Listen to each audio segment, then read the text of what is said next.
दुःख त गर्नै पर्छ यार, पसिना त बगाउनै पर्छ। हातमा ठेला र पैतलाको छाला नउकिन्जेलसम्म मेहनत त गर्नै पर्छ। जिन्दगी जिउँदै गर्दा कठिनाइहरू आउँछन्। समय र परिस्थिति सँगसँगै बाध्यता र आवश्यकताहरू पनि आउँछन्। बेला बेलामा जिन्दगीले रुवाइरहन्छ, दुःख दिइरहन्छ। भनिन्छ नि, आँखाबाट आँसु नबगाएसम्म प्याज त काटिँदैन भने। यो त एउटा जिन्दगी हो।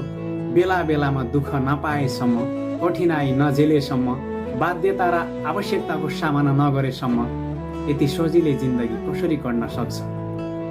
भोलि सफलता पाउनु छ भने त्यो सफलताका लागि आज परित्याग त गर्नै पर्छ। सफलता त्यति सजिलै र कठिनाइ नभोगेसम्म कसैलाई पनि मिलेको छैन। आज पनि इतिहास पल्टाएर हेर्ने हो भने सफल भएका मान्छे अर्थात् सफलता हासिल गरेका मान्छेले कुनै न कुनै बेला खाना नखाएर भोको पेट पनि मेहनत गरेका थिए। घाम असिना पसिना केही पनि नभनेर दुःख गरेका थिए अनि मात्र सफलता हातमा आएको थियो। भनिन्छ नि, गलत पासवर्ड हान्दा मोबाइलको लक त खुल्दैन भने गलत तरिका